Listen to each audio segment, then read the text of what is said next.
wabarakatuh. Bertemu lagi dengan saya Pak Maliki dari mahasiswa GKMI 4. Untuk kesempatan kali ini saya akan mencoba menerangkan perkembangan kognitif terdidik di pembelajaran yang kedua tentang perkembangan peserta didik. Perkembangan kognitif peserta didik ini ada 5 sub pokok dasar. Yang pertama, pengertian perkembangan kognitif peserta didik.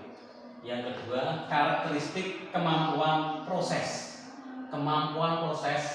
dan keterampilan kognitif peserta didik. Yang ketiga, ada komponen keterampilan kognitif peserta didik. Yang keempat, faktor yang mempengaruhi perkembangan peserta didik. Yang terakhir adalah implikasinya nanti perkembangan peserta didik kognitif itu dalam pembelajaran. Jadi implikasi perkembangan kognitif peserta didik dalam pembelajaran. Subpokok pertama ini mengenai pengertiannya dulu. Pengertian dari perkembangan kognitif. Jadi ini berkaitan dengan pemikiran. Pemikiran apa? Yang mengolah data, informasi, mengingat. Jadi berkaitan dengan pemikiran. Di sini disampaikan menurut Piaget itu ada 4 tahapan perkembangan peserta didik, perkembangan kognitif tentunya. Yang pertama ada namanya tahap sensor motorik. Ini usia anak 0 sampai 2 tahun. Di tahap ini 0 sampai 2 tahun, jadi ini kemampuan anak tentunya masih sangat terbatas. Jadi masih dasar sekali sensor motorik.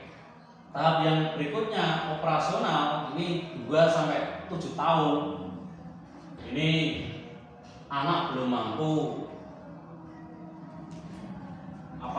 menggambarkan atau kasih penjelasan sesuatu benda yang abstrak, itu masih belum bisa.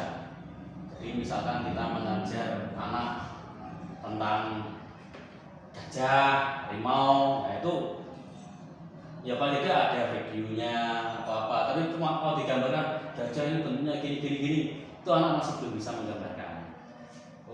Ini tahap pra-operasional.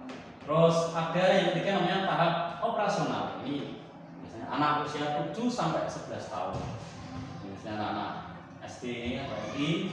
Di sini anak sudah mulai ada kemampuan konkret seperti melipat, membandingkan, memecahkan masalah. Nanti di sini sudah mulai bisa operasional. Yang terakhir tahap formal 11 sampai 15 tahun. Jadi ini kemampuannya sudah cukup, ini sudah kemampuan tinggi. Yang kedua, karakteristik kemampuan proses dan keterampilan kognitif peserta didik. Jadi ini kata kunci dari karakteristiknya ini adalah karakteristik proses, kemampuan proses ini, karakteristik kemampuan proses ini dengan sistem pemrosesan informasi. Jadi informasi yang diterima, yang ditangkap itu diproses dulu oleh peserta didik, tidak langsung. Jadi menurut ini, berdasarkan ini ya, sistem pemrosesan informasi, ada 3 konsep informasi itu ditangkap oleh peserta didik.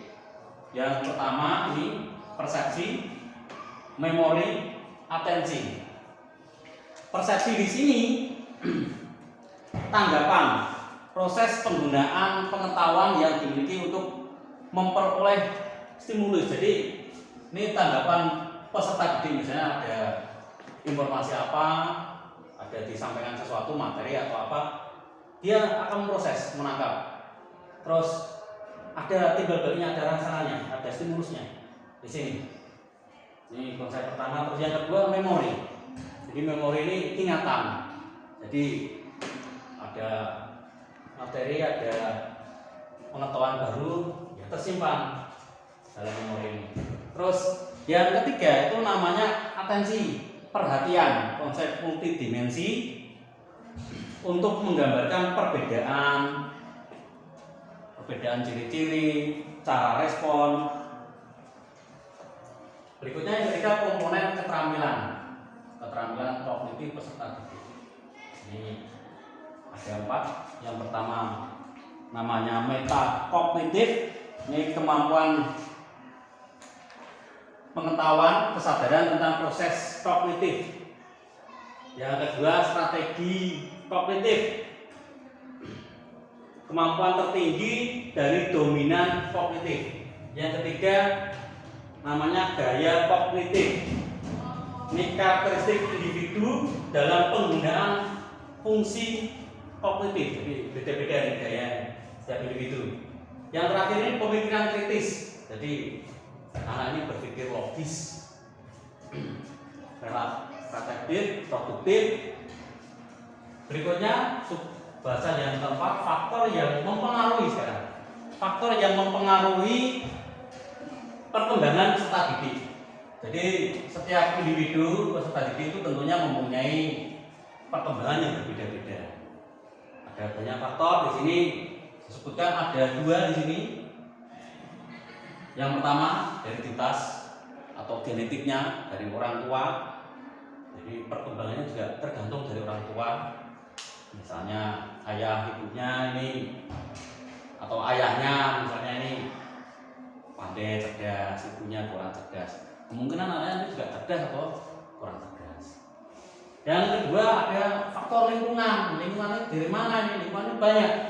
Bisa lingkungan keluarga, bisa dari lingkungan sekolah, lingkungan masyarakat, bahkan bisa juga dari lingkungan temannya bermain, bisa media sosial. Ini juga mempengaruhi perkembangan peserta didik.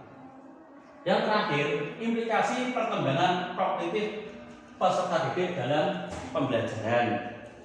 Implikasinya perlu melihat bangunan metodologi pendidikan Islam jadi sehingga dari situ dapat ditentukan beberapa strategi pembelajaran yang bisa diterapkan untuk peserta didik. Demikian yang dapat saya sampaikan. Wassalamualaikum warahmatullahi wabarakatuh.